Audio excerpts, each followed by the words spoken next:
अस्सलाम वालेकुम। मेरा नाम मोहम्मद आतिफ़ है और C plus plus video programming series का आज 5th लेक्चर है। आज के लेक्चर में हम switch statement in C plus plus को डिस्कस करेंगे। इससे पहले हमने कंट्रोल स्ट्रक्चर्स को रीड किया था कि सी प्लस प्लस के अंदर कंट्रोल स्ट्रक्चर्स एक्चुअली हैं क्या। अब हम रीड करेंगे कि एक्चुअली स्विच स्टेटमेंट को हम क्यों यूज़ करते हैं और इसका पर्पज़ क्या है। Switch statements are alternative of long if block statement. इसका क्या मतलब है कि हम जो काम इफ स्टेटमेंट से करते थे कि मीन के हमें बहुत लंबे ब्लॉक बनाने पड़ते थे इफ को यूज करके, अब वही काम हम स्विच स्टेटमेंट के थ्रू करेंगे। स्विच स्टेटमेंट वो जो ब्लॉक हम इफ के थ्रू बना रहे होते थे, अब उनका काम जो उनके थ्रू हम अपने इम्प्लीमेंटेशन कर रहे होते थे, तो वही काम अब हम स्विच के थ्रू भी कर सकते हैं। Switch statement is a multi way branch statement. कि स्विच स्टेटमेंट से हम मल्टीपल जो केसेस हैं उनको हैंडल कर सकते हैं। कि स्विच स्टेटमेंट से हम कौन कौन सी कंडीशंस या कौन कौन से ऐसे जो ना वो केसेस हैं कि जो हमें रिक्वायर्ड हैं उनको हम हैंडल कर सकते हैं। कि एक केसेस के या एक कंडीशन की आगे मल्टीपल ब्रांचेस को भी हम हैंडल कर सकते हैं। Switch statement is use to handle multiple cases of switch expression. अब स्विच एक्सप्रेशन एक्चुअली है क्या। देखिए, हमने जो भी केसेस हैंडल करने हैं एक्चुअली वो किसी ना किसी कंडीशन पे बेस कर रहे होंगे, किसी ना किसी वेरिएबल की वैल्यूज पे बेस कर रहे होंगे।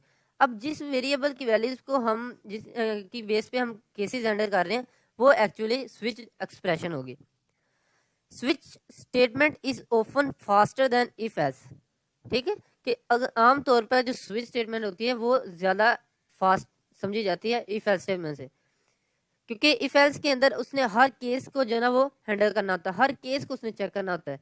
तो स्विच में क्या होता है कि अगर एक केस भी मैच हो गया तो वो उसको रन कर देगा और हमारा पर्पज खत्म हो जाएगा। ठीक है, उससे सारे केसेस जो ना वो हैंडल करने की जरूरत नहीं पड़ेगी। अब इसके बाद है the syntax of switch statement is cleaner and easier to understand. कि इसका सिंटैक्स बहुत क्लीनर और ईजियर है। ठीक है, सिंटैक्स। अब इसका हम सिंटैक्स देखते हैं कि एक्चुअली इसका सिंटैक्स कैसा है। सबसे पहले हम लिखते हैं स्विच, ये इसका कीवर्ड है। ठीक है, हमने लिखना है स्विच। स्विच लिखने के बाद हमने ये दो पैरेंथेसिस डालनी है। अब ये दो पैरेंथेसिस हमने डालने के बाद इसके अंदर जो भी हमने लिखना है वो एक्चुअली होगी स्विच्ड एक्सप्रेशन। कि हम जिस एक्सप्रेशन की बेस पे हम वो केसेस हैंडल कर रहे हैं वो एक्सप्रेशन हम इन दो पैरेंथेसिस के अंदर लिखेंगे। ये एक्सप्रेशन कोई जो ना वो वेरिएबल भी हो सकती है, उसकी वैल्यू भी हो सकती है, कांस्टेंट भी हो सकती है। ठीक है, अब इसको लिखने के बाद हम जिस तरह इफ एल्स में करते थे, इफ का ब्लॉक बनाते थे, सेम एज इट यहाँ भी वही काम होगा कि हमने दो कर्ली ब्रेसेस डालनी है और ये उसका स्विच की बॉडी होगी। ठीक है, अब इस स्विच एक्सप्रेशन की केसेस को हमने हैंडल करना है। ठीक है, अब फॉर एग्जांपल मैंने कोई इंटीजर्स टाइप का वेरिएबल इसमें पास किया है n। ठीक है, अब n में वैल्यू स्टोर हैं जो कि 1 2 3 4 इंटीजर्स वैल्यू स्टोर हैं। तो मैं चाहता हूँ कि मैं अगर 1 आए तो उस पर मेरा क्या कोड मैंने एग्जीक्यूट करना है, क्या स्टेटमेंट रन करनी है। 2 आए तो उस पर क्या, 3 आए तो उस पर क्या। तो अब उसका तरीका क्या होगा कि मैं लिखूंगा केस CASE, ये इसका अपना प्री डिफाइंड कीवर्ड है। ठीक है, केस लिखने के बाद आपने वो वैल्यू लिखनी है जो कि इस स्विच एक्सप्रेशन के अंदर इस वक्त प्रेजेंट है। मीन कि आपने कोई इनपुट किया है तो उसके अंदर कौन कौन से वैल्यूज आ सकती हैं, आपने किन केसेस को हैंडल करना है वो आप वहाँ यहाँ पे लिख दोगे। फॉर एग्जांपल आपने नंबर इनपुट किया 1। ठीक है, तो आप चाहते हो कि केस अगर तो 1 आता है, अगर तो 1 आता है उस इनपुट पे तो मेरा ये ब्लॉक रन हो जाए। ठीक है, code to be executed if n is equal to 1। अब अगर तो यूजर ने 1 एंटर किया तो वो ये ब्लॉक एग्जीक्यूट हो जाएगा, ये सारी स्टेटमेंट्स उसकी एग्जीक्यूट हो जाएंगी। अब जब एग्जीक्यूट हो गई तो हमारा काम तो खत्म हो गया, अब हमें दूसरे केसेस के साथ कोई लिंक नहीं है। ठीक है, कि जब हमारा आ गया 1 इनपुट पे हमारा सारे केस जो है वो सक्सेसफुल हो गया, तो अब आगे केसेस के साथ हमें कोई लिंक नहीं है। तो हम क्या करेंगे कि यहाँ पे ब्रेक का कीवर्ड यूज करेंगे, ये बिल्ट इन है। ठीक है, तो इसका काम क्या होगा कि जब ये हमारा एक्चुअली केस रन हो गया तो इसने ब्रेक, यहाँ पे उसे ब्रेक मिला तो वो आगे वाली जितनी स्टेटमेंट्स होंगी उनको रन नहीं करेगा। फाइन, कि अब ब्रेक के बाद जितने मर्जी भी केसेस हों वो उनको इग्नोर कर देगा। फॉर एग्जांपल आपने इनपुट की, तो आपने इनपुट किया 2, ठीक है। अब वो यहाँ पे आएगा, देखेगा क्या केस में 1 आ रहा है, जो इस स्विच्ड एक्सप्रेशन n पे केसेस लग रहे हैं उनमें क्या 1 आया, नहीं आ रहा है, आपने इनपुट 2 की थी, तो ये ब्लॉक रन नहीं होगा, ठीक है। ये वाला ब्लॉक, ये वाली स्टेटमेंट्स एग्जीक्यूट नहीं होगी। अब उसके बाद क्या रन होगा, दूसरा केस, केस 2। अब वो चेक करेगा क्या वो इनपुट के 2 है, यस 2 है, तो वो ये वाली स्टेटमेंट्स को रन कर देगा। जब उसने इसको रन कर दिया तो उसे उसके बाद मिला है ब्रेक, तो जैसे उसे ब्रेक मिला तो उसने आगे वाले सारे केसेस को इग्नोर कर दिए और जो भी हमारा पर्पस था वो हमारा कंप्लीट हो गया। फॉर एग्जांपल कि अगर आपने के इंटर किया है 2, ठीक है, तो आप ब्रेक लगाना भूल गए हैं, तो इसका आपको नुकसान क्या होगा कि ये केस 2 तो एक्चुअली रन हो जाएगा, केस 2 मैच हुआ, वो रन हो गया, बट ब्रेक उसे नहीं मिला, यहाँ पे ब्रेक नहीं मिला, तो क्या होगा कि उसके बाद जितने भी केसेस होंगे वो रन हो जाएंगे, ठीक है। जितने केसेस होंगे वो रन हो जाएंगे अनटिल अनलेस कि उसे कोई भी ब्रेक नेक्स्ट नहीं मिलता। जब तक कि उसे ब्रेक नहीं मिलेगा वो केसेस रन होते जाएंगे, ठीक है। अब उसके बाद अगर तो आपने फॉर एग्जांपल केस जो ना लगाए जस्ट 1 और 2 पे लगाए, क्योंकि अगर यहाँ तो 1 इनपुट, अगर तो यूजर ने 1 एंटर किया तो ये केस रन हो, अगर तो 2 किया तो ये केस रन हो। अगर आप चाहते हैं कि इन दोनों के अलावा भी हमें कुछ आउटपुट आए, अगर दोनों नहीं है तो फिर क्या स्विच करें, तो जिस तरह आप इफ एल्स में करते थे कि इफ के अंदर सारे स्टेटमेंट्स या सारी कंडीशन लगा देते थे और अगर कोई भी जो है ना ट्रू नहीं होती थी तो आप एंड पे एल्स लगा देते थे। सेम एज इट यहाँ पे भी यूज होगा डिफॉल्ट। अब एल्स की जगह काम करेगा डिफॉल्ट, ठीक है। अगर ऊपर वाला कोई भी केस मैच नहीं होता तो वो क्या करेगा, 1 उसने देखा 1 वाला केस नहीं मैच हुआ, उसने देखा 2, यूजर ने 2 इनपुट नहीं किया, तो वो ये भी नहीं रन होगा। वो सो फॉर केसेस चेक करता जाएगा जब तक उसे कोई नहीं मिलेगा, तो एंड पे आके उसे डिफॉल्ट मिला तो वो क्या कर देगा, ये डिफॉल्ट वाला केस रन कर देगा, क्योंकि उसे कुछ मिला नहीं तो उसने यहाँ पे जो भी हमने स्टेटमेंट लिखी होगी तो वो उसे रन कर देगा, ठीक है। अब उसके बाद आपने हर केस के बाद और डिफॉल्ट के बाद आपने सेमी कोलन नहीं लगाना, जस्ट लगाना है कोलन। ये अमूमन गलती हो जाती है, सेमी कोलन लगाने की आदत होती है तो हम अक्सर सेमी कोलन लगा देते हैं, यहाँ पे आपने कोलन लगाना है, ठीक है। तो ये था इसका सिंटैक्स। इसके बाद relation between cases and expression, ठीक है। मैंने आपको एन एक्सप्रेशन की एग्जांपल दी थी, यहाँ पे ये है, ठीक है। तो ये इस वक्त स्विच एक्सप्रेशन है, तो इसके मल्टीपल यहाँ पे केसेस हैं, तो यहाँ पे भी बिल्कुल सेम एट इज है कि ये हमारे पास फॉर एग्जांपल एक एन है, ठीक है, और इसके मल्टीपल केसेस हैं, ठीक है। अब हमने इन केसेस को रन करना है, तो ये कंप्लीट स्विच के थ्रू हम रन इसको सॉल्व करेंगे, ठीक है। अब इसका फ्लो चार्ट समझ लेते हैं। मैंने आपको बताया था कि जो भी एक्सप्रेशन हमने यूज़ करनी है स्विच के अंदर वो स्विच एक्सप्रेशन कहलाएगी। फॉर एग्जांपल जब हमने एन यूज़ किया था तो वो तब स्विच एक्सप्रेशन थी, वो यहाँ पे हमने स्विच के अंदर लिख दी। अब क्या होगा कि अगर अगर के वो केस रन हुआ है, अगर तो केस मैच हो गया, यूज़र ने इनपुट की और जो केस में हमने लिखा हुआ था वो मैच हो गया, तो वो क्या होगा, यस, तो कोड ब्लॉक 1 जो ना वो एग्जीक्यूट हो जाएगा। अब जैसे कोड ब्लॉक 1 एग्जीक्यूट हुआ, मैंने आपको बताया था कि अगर कोई एक केस भी मैच हो जाए तो वो नेक्स्ट केसेस क्या कर देता है, इग्नोर कर देता है। तो क्या होगा कि वो कोड ब्लॉक मैच हुआ, वो यहाँ पे डायरेक्ट इस पूरे स्विच से बाहर आ जाएगा और वो इस स्विच की बॉडी से बाहर आके जो भी हमारे स्टेटमेंट्स होंगी अब उनके साथ वो डील करेगा। अब उसका स्विच के अंदर काम खत्म हो गया। अगर यहाँ पे केस मैच नहीं होता, नो हो जाता है, मीन के केस मैच नहीं होता, वो नेक्स्ट केस चेक करेगा। अगर यहाँ पे मैच हो जाता है तो वो कोड ब्लॉक 2 को रन करेगा, केस 2 को रन करेगा और रन करने के बाद स्विच से बाहर आ जाएगा। अगर कोई भी मैच नहीं हुआ तो वो क्या करेगा, नो नो, अब वो एंड पे आके डिफॉल्ट वाला जो हमारा था केस उसको रन करेगा और स्विच से बाहर आ जाएगा, ठीक है। ये था फ्लो चार्ट स्विच का। अब इसके कुछ रूल्स हैं स्विच में। रूल्स ये हैं कि जो भी आपने जिस एक्सप्रेशन को स्विच करना है, जिस एक्सप्रेशन की बेस पे आपने तमाम केसेस को एग्जीक्यूट करना है, वो एक्सप्रेशन मस्ट बी इंटीग्रल होने चाहिए, इंटीग्रल एंड इन्यूमरेटेड टाइप, ठीक है। अब इन्यूमरेटेड टाइप के मतलब मैं इंशाल्लाह आपको नेक्स्ट कुछ लेक्चर में बताऊंगा। फिलहाल इंटीग्रल को समझ लें कि इंटीग्रल टाइप्स कौन सी होती हैं। इंटीग्रल टाइप्स आर बुल, चार, शॉर्ट, इंट एंड लॉन्ग, कि मीन ऐसी जो टाइप्स जिनकी बेस पे या जिनकी कह लें कि उन एक्सप्रेशन ने स्विच होना होता है उनकी कांस्टेंट केसेस होते हैं, ठीक है। अब 4 है तो 4 की क्या हो सकती है, कोई एक सिंगल करेक्टर हो सकता है।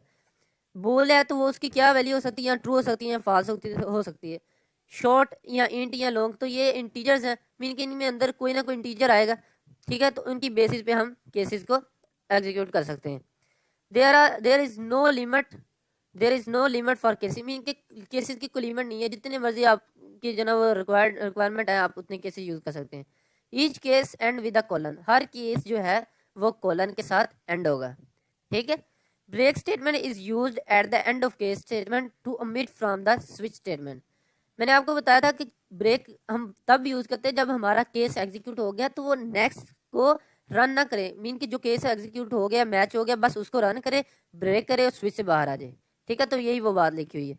If break statement is missing the next cases after the match cases will execute, ठीक है। मैंने आपको बताया था कि अगर ब्रेक आप लिखना भूल जाए, केस आपका मैच हो जाए, तो उसके बाद जो केस होगा वो रन हो जाएगा, फिर उसके बाद वाला भी रन होगा अनटिल अनलेस के उसको ब्रेक स्टेटमेंट नहीं मिलती। जहां पे जाके उसको ब्रेक मिल जाएगा वो उससे ब्रेक कर देगा, स्विच से बाहर आ जाएगा, ठीक है। Default is optional statement. अब डिफॉल्ट जो आप लिख रहे थे एंड पे वो ऑप्शनल है।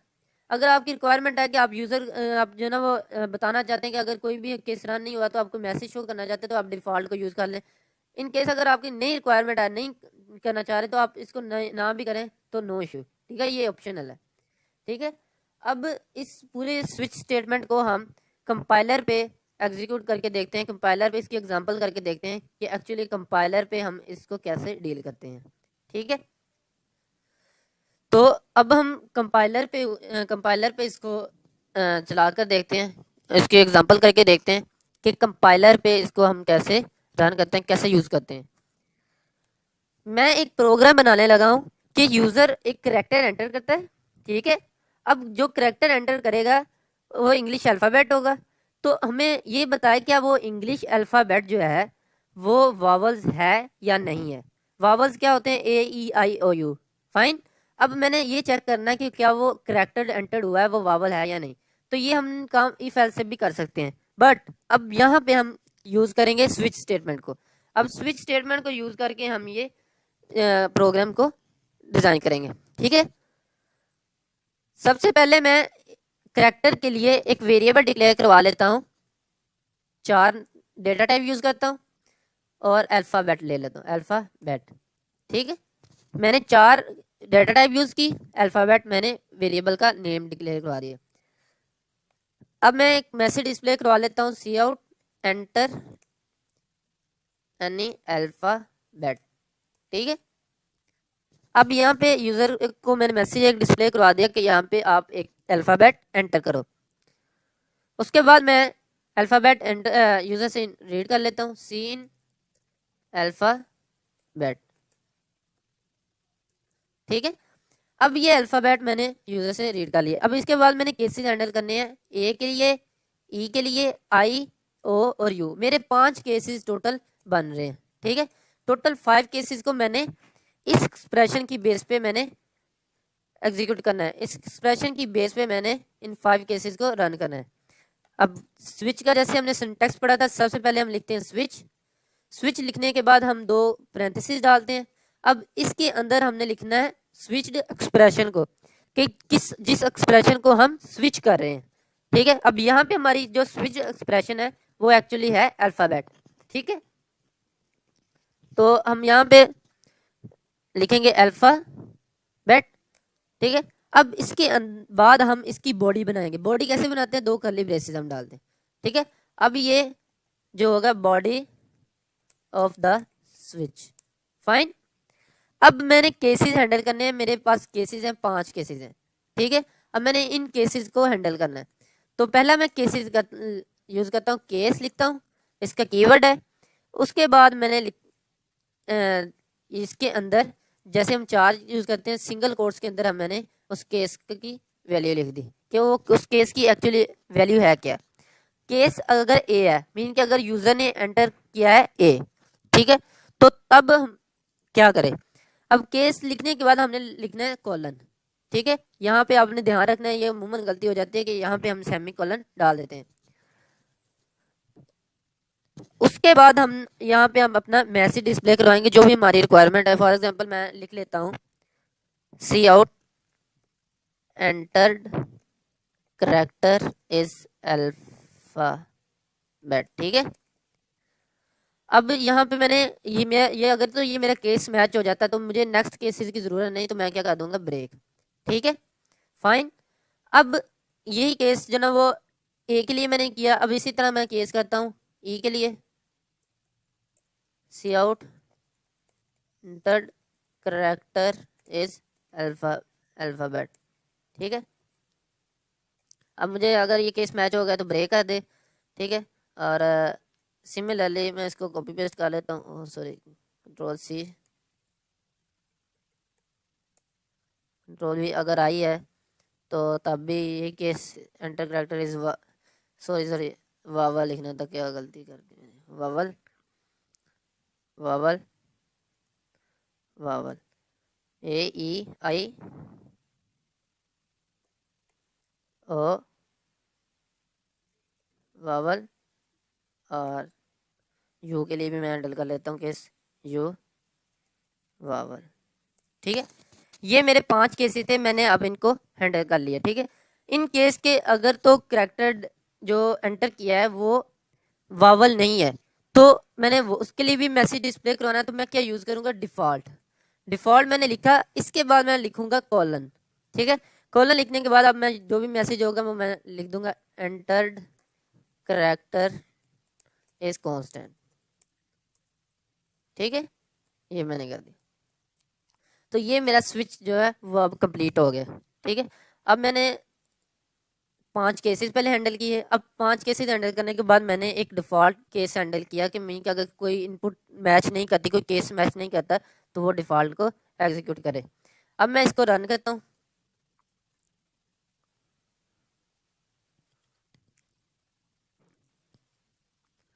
अब वो पूछ रहा है कि एंटर एनी अल्फ़ाबेट। अब मैं यहाँ पे अल्फ़ाबेट एंटर करता हूँ। फॉर एग्जाम्पल मैंने ए किया, एंटर्ड करेक्टर इज़ वावल।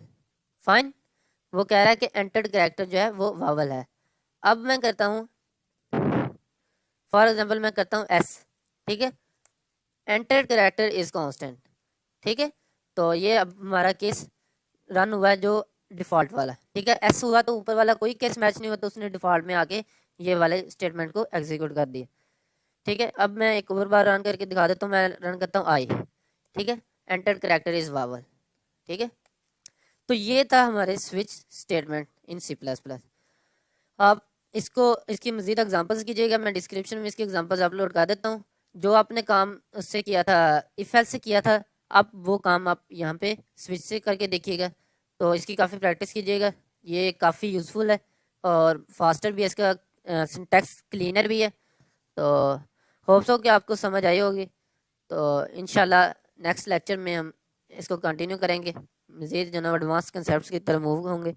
तो इंशाल्लाह नेक्स्ट लेक्चर में मिलते हैं। ओके, खुदा हाफिज़।